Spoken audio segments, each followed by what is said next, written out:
हरे कृष्णा। आइए आज हम सब श्रीमद् भगवत गीता के 11वें अध्याय का 50वां व 51 श्लोक का शाब्दार्थ व भावार्थ समझने का प्रयास करने वाले हैं। इसके पूर्व जो अब तक हमने श्रवण किया वो 11वां अध्याय जिसका नाम विश्व रूप दर्शन योग था। तो इसमें हम सब ने भगवान के विराट स्वरूप का दर्शन किया, अर्जुन की प्रार्थनाएं सुनी और अर्जुन को भयभीत देखा और भगवान उनके भय का निवारण करते हुए दिखाई दिए। अब हम सब श्रवण करने वाले हैं कि अर्जुन ने जब भगवान के उस विराट रूप का दर्शन कर लिया तब वो भगवान के उस चतुर्भुज रूप का भी दर्शन करना चाहते हैं, जो कि वैकुंठ लोक में भगवान विष्णु के रूप में दिखाई देता है।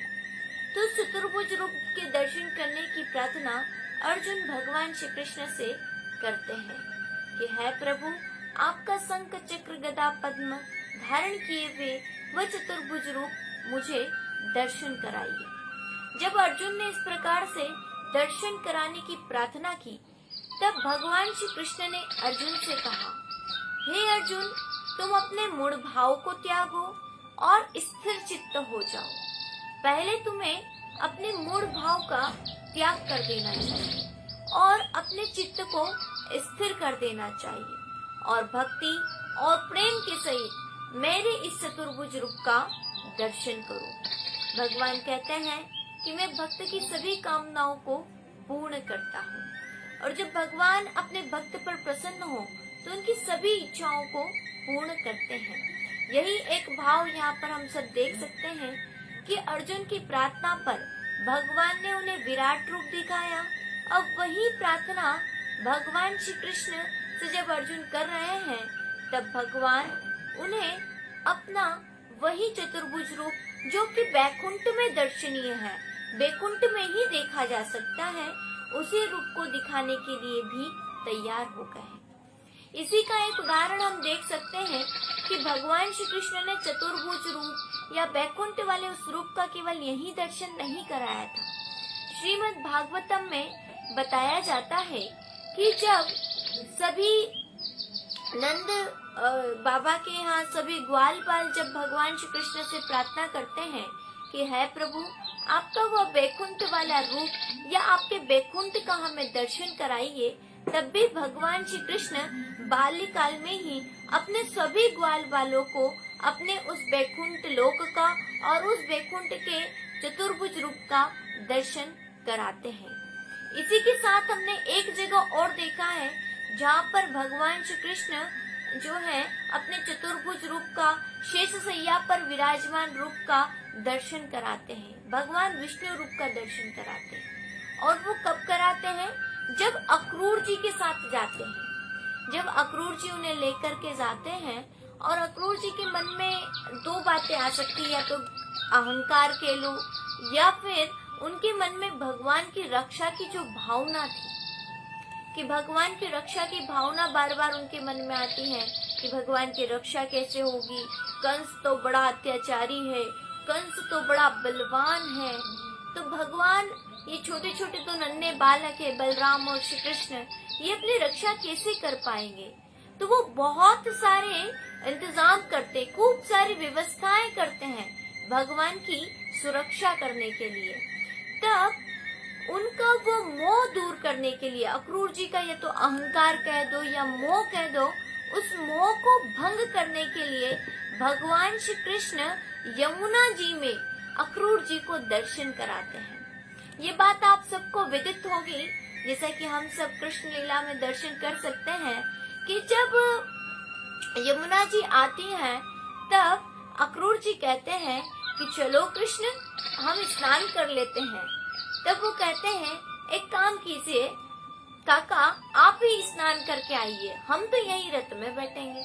और जैसे ही वो अक्रूर जी उस यमुना जी में डुबकी लगाते हैं तो देखते हैं कि यमुना जी के भीतर भगवान शेष सैया पर विराजमान चतुर्भुज रूप में दर्शन दे रहे हैं। चतुर्भुज रूप में उन्हें देख रहे हैं। अक्रूर जी बाहर आते हैं कि ये क्या है, यहाँ पर कृष्ण क्या कर रहे हैं, और वो भी चतुर्भुज रूप में शेषशैया पर विराजमान होकर के। फिर वो बाहर ऊपर आकर के देखते हैं तो देखते हैं कृष्ण तो रथ में बैठे हुए हैं। फिर नीचे जाकर के दर्शन करते हैं, तब भगवान मुस्कुरा कर कहते हैं, क्यों काका क्या हुआ। तब वो उनको प्रणाम कर लेते हैं और कहते हैं, प्रभु आपकी माया का पार तो ब्रह्मा शेष महेश भी नहीं पा सकते, तो फिर मैं आपकी माया का पार कैसे पा सकता हूँ। तो है प्रभु, मैं आपकी शरणागत में हूँ, और जो मुझे मोह का भ्रम हुआ, जो मुझे अहंकार हुआ, उसके लिए मैं आपसे क्षमा चाहता हूँ, आपकी प्रार्थना करता हूँ कि है प्रभु, अब मुझे इस प्रकार का मोह व्याप्त न हो, अब मेरे सभी प्रकार के संशय मिट गए हैं। तो इस प्रकार से भगवान ने अक्रूर जी को दर्शन करा करके उनके संशयों का निवारण किया था। और जैसा कि मैंने पहले कहा कि भगवान ने ग्वाल बालों को भी वैकुंठ लोक में दर्शन कराया था अपने चतुर्भुज रूप का। तो वो तब कराया था जब नंद बाबा एक दिन एकादशी का व्रत करके द्वादशी आने वाली थी, और द्वादशी की सुबह बहुत जल्दी के समय, जिसको राक्षसी वेला कहते हैं, है ना, जो राक्षसों की वेला है, 3 बजे के पूर्व का समय। तो उस समय वो स्नान करने के लिए यमुना जी में चले गए, और जब वो यमुना मैया में उस समय स्नान कर रहे थे तो उन्हें क्योंकि उस समय नदी में स्नान करना ये सब कुछ वर्जित होता है। ब्रह्म मुहूर्त के समय आप स्नान कर सकते हैं, लेकिन रात्रि के समय जलाशय में, नदी में आदि में स्नान करना वर्जित है। लेकिन फिर भी वो स्नान कर रहे थे, नंद बाबा स्नान, क्योंकि उन्हें समय का भान नहीं रहा और वो स्नान करने के लिए चले गए। तब वरुण लोक के स्वामी के आदि ने उन्हें पकड़ लिया और लेकर के वरुण लोक में लेकर चले गए। तब भगवान श्री कृष्ण उन्हें वरुण लोक से छुड़ा करके लाए। वहां पर नंद बाबा ने देखा कि वरुण लोक के जो स्वामी है वरुण देव, वो किस प्रकार से भगवान श्री कृष्ण का सम्मान कर रहे हैं और खूब सारी भेंट उन्हें दे रहे हैं। जब ये बात देखी नंद बाबा ने तो प्रसन्न चित्त होकर के सभी ग्वाल बालों को बताई, अपने सभी साथियों को बताई। और जब सभी साथियों को ये बात बताई तो उनके मन में ये भाव आया कि आखिर कृष्ण है कौन, ये छोटा सा बालक। हम तो देखते हैं, इसके आश्चर्यों को देखते हैं। जब ये छोटा सा था, सारी बातों को बता रहे हैं कि जब ये छोटा सा था तो इसने पुतना मारी, तृणावर्त मारा, अघासुर मारा, बकासुर मारा, न जाने कौन कौन से राक्षसों को। और आश्चर्य तो तब हो गया जब इसने 7 वर्ष के बालक ने 7 दिन तक 7 कोस के गिरिराज को अपने एक हाथ पर उठा करके रखा।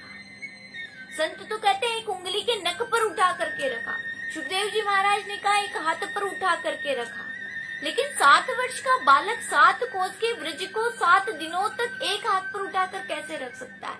हमें तो निश्चित रूप से कोई गड़बड़ लगती है।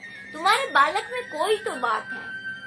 तो सभी जो भगवान के सखा थे, छोटे छोटे ग्वाल बाल थे, वो भगवान से जिद करने लगे कि क्यों कन्हैया, सब लोग कहते हैं कि तू जो है ना, तू नारायण है, तू नारायण का अंश है, तो तेरे अंदर समस्त गुण नारायण के समान है, तू नारायण की बातें लीलाएं करता है। तो अगर तू नारायण है तो तेरा वो रूप हमें भी दिखा दे। और भगवान अपने भक्तों को समस्त इच्छाओं को पूर्ण करने वाले हैं, है ना? भगवान के प्रति बड़े, अपने भक्तों के प्रति बड़े दयालु हैं भगवान, बड़े दीनबंधु हैं।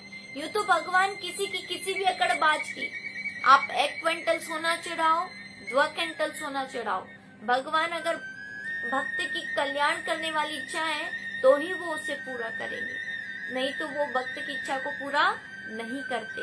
लेकिन अगर कोई प्रेमी भक्त हो तो भगवान उसकी समस्त कामनाओं को पूर्ण करते हैं।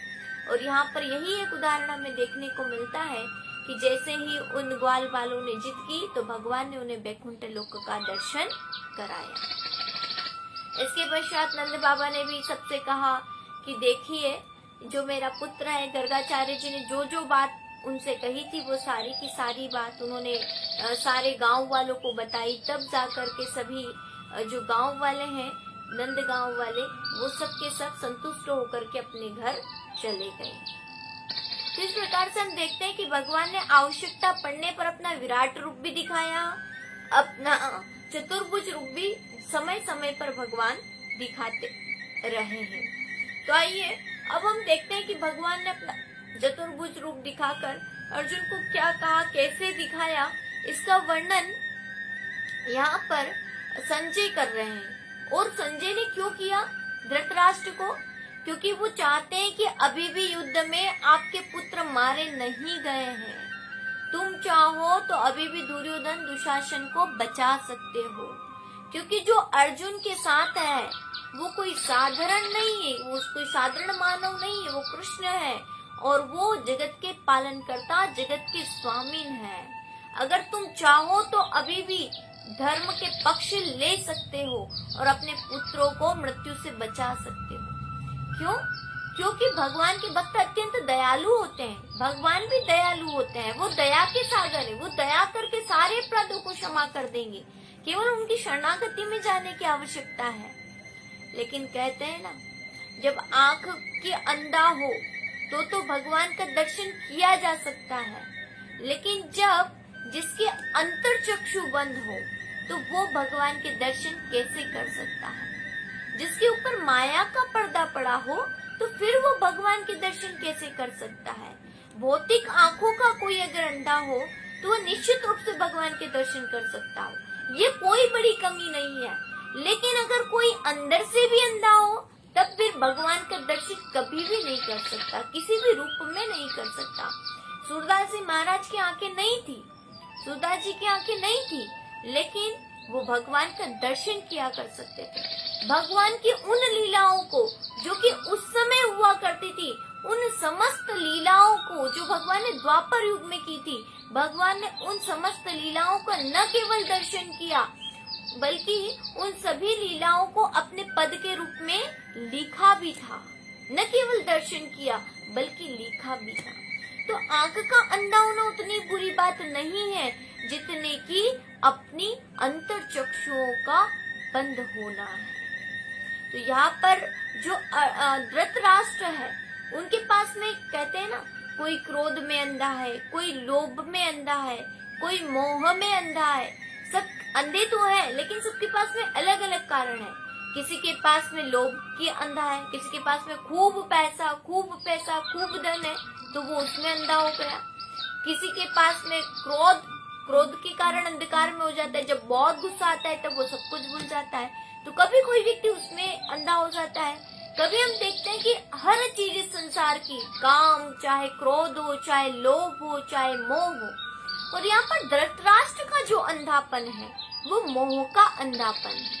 और जो धृतराष्ट्र अंधे हो रहे हैं वो अपने पुत्र के मोह में अंधे हो रहे हैं। जबकि हमने पूर्व के श्लोकों में भी देखा कि किस प्रकार से संजय अपने कर्तव्य को निभाते हुए बार बार धृतराष्ट्र को ये बताने का प्रयास कर रहे हैं कि जो श्री कृष्ण है, अर्जुन के साथ में जो शक्ति है, जो पांडवों के साथ में जो शक्ति है, वो कोई साधारण शक्ति नहीं है, वो स्वयं भगवान श्री कृष्ण है। लेकिन वो समझ नहीं पा रहा, जान नहीं पा रहा है। क्यों नहीं जान पा रहा है? क्योंकि उसके ऊपर पुत्र मोह की पट्टी बंधी हुई है, और वो जो पुत्र का मोह है वो भगवान को देख नहीं पा रहा है। हमेशा कहा जाता है कि भगवान तो सर्वत्र है, सब जगह है, हर रूप में है, इस पृथ्वी के कण कण में है, प्रत्येक मानव के हृदय में बैठा है, लेकिन किसी को दिखाई नहीं देता, किसी बिरले को दिखाई देता है। तो समझ जाना, जिसको हर जगह परमात्मा का दर्शन हो रहा है वो केवल वही हो सकता है जिसके अंदर की काम की, क्रोध की, लोभ की, मोह की, सभी की जो पट्टियां हैं वो हट गई हैं। और जब ये सारी पट्टियां खुल जाती हैं तब भगवान का रूप का दर्शन किया जा सकता है। अब ये तो पट्टियां हैं, काम की, क्रोध की, लोभ की, मोह की, ये कैसे खुलेंगी, कैसे खोल सकते हैं? तो दो तरीके हैं। एक तो भगवान स्वयं कृपा करके दया करके आपकी वो पट्टी खोले, या फिर दूसरी बात है गुरु आप पर कृपा करके आपके चक्षुओं को खोले। ये दो ही तरीके होते हैं जिससे हम भगवान का दर्शन कर पाते हैं। सगुण रूप का दर्शन हो, चाहे वो चतुर्भुज रूप का दर्शन हो, चाहे वो द्विभुज रूप का दर्शन हो, चाहे वो विराट रूप का दर्शन हो, हम भगवान को प्रसन्न करके ही इन रूपों का दर्शन कर सकते हैं। तो आइए हम श्रीमद् भगवद गीता के 11वें अध्याय के 50वें श्लोक को श्रवण करते हैं कि किस तरह से भगवान ने चतुर्भुज रूप का दर्शन जो है अर्जुन को कराया था। तो देखते हैं हम सब। इत्यर्जुनं वासुदेवस्तथोक्ता स्वकं रूपं दर्शयामास भूय आश्वासयामास च भीतमेनं भूत्वा पुनः सौम्य वपुर्महात्मा। संजय बोले, इत्यर्जुनं वासुदेवस्तथोक्ता। इत्यर्जुनम यानी कि संजय ने इतना कहकर, वासुदेव भगवान श्री कृष्ण को इतना कहकर, भगवान श्री कृष्ण ने अर्जुन को इतना कहा, कितना कहा कि तुम मेरे चतुर्भुज रूप का दर्शन करो, अपने भय को त्याग दो, अपने मूढ़ भाव को त्यागो और मेरे स्वरूप का दर्शन करो। ये बात उन्होंने कही। इत्यर्जुनम वासुदेवस्तथोक्ता। और यहाँ पर संजय ने भगवान श्री कृष्ण के लिए वासुदेव शब्द का प्रयोग किया है।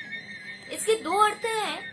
एक तो वासुदेव का तात्पर्य है क्योंकि वो वसुदेव जी के पुत्र हैं, और दूसरा कि वो सभी आत्माओं में रमण करने वाले हैं, समस्त जीवों की आत्मा के रूप में विद्यमान है। इसलिए संजय यहाँ पर कहते हैं, इतना कहकर, इत्यर्जुनम, इतना कहकर अर्जुन को वासुदेवस्तथोक्ता, वासुदेव भगवान श्री कृष्ण ने ये कहा। क्या कहा?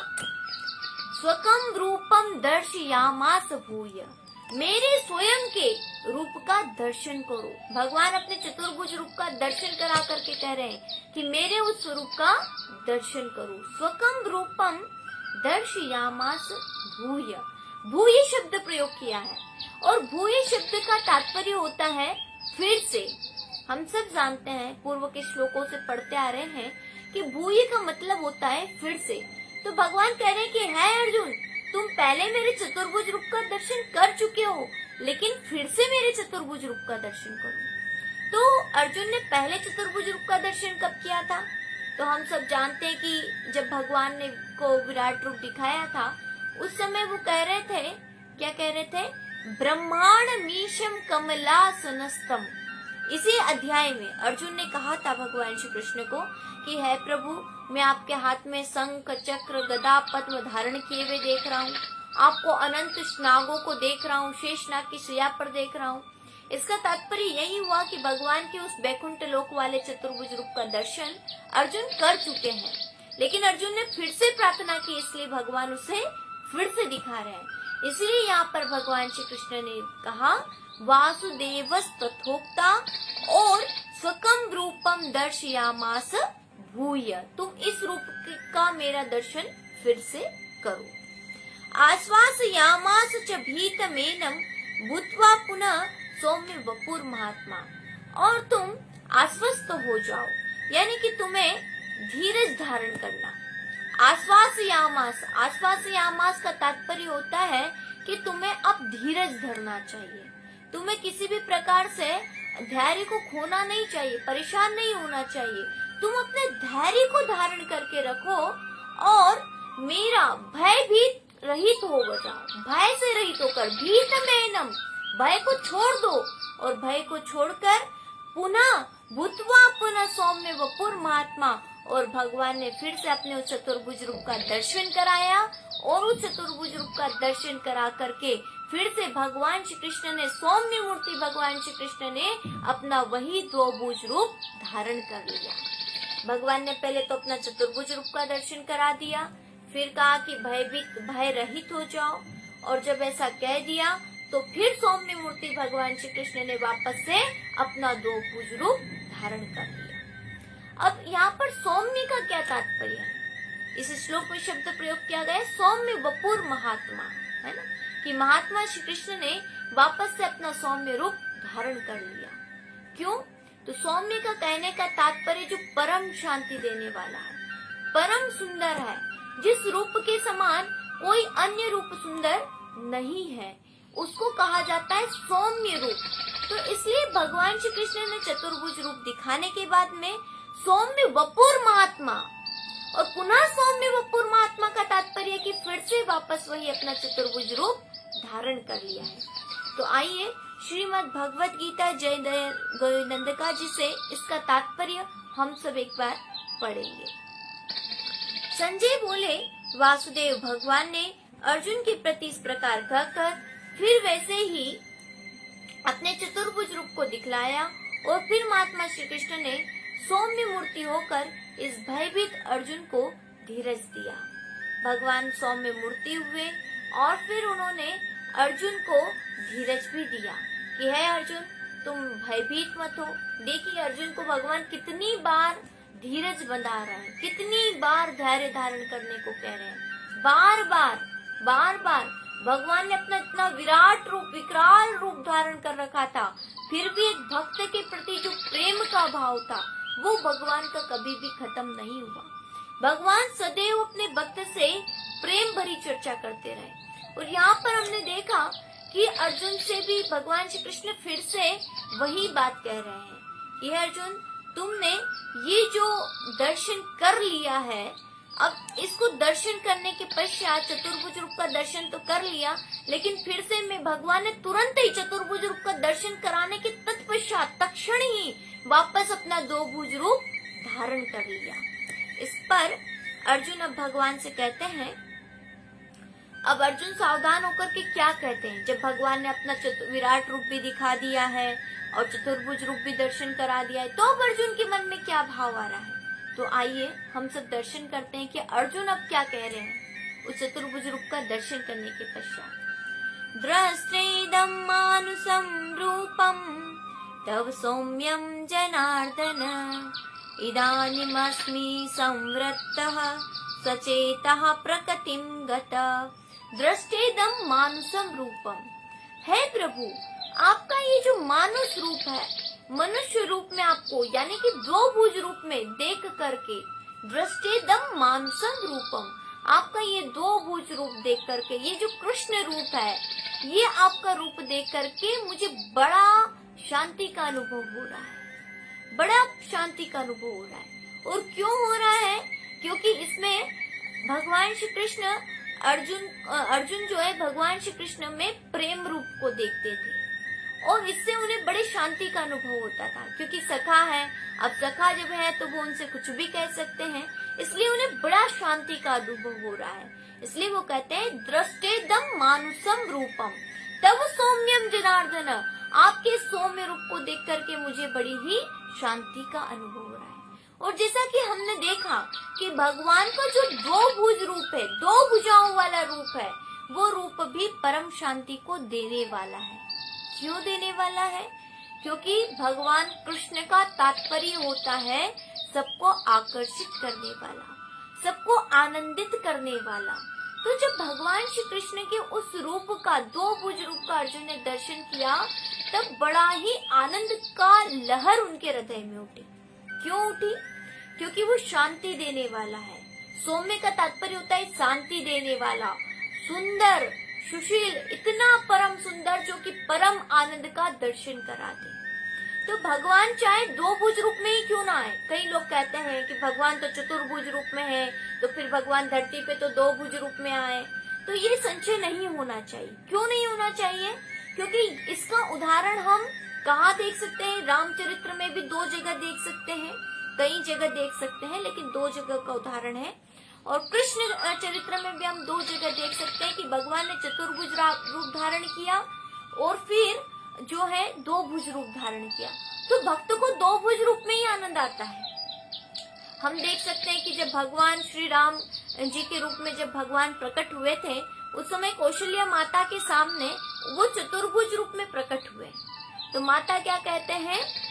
माता क्या कहती है कि है प्रभु अपनी ये दो भुजाओं को हटा लो, आप तो सिर्फ मेरे सामने दो भुज रूप में ही आओ, मैंने बालक बन के आने को कहा था तो बालक बन के ही आए।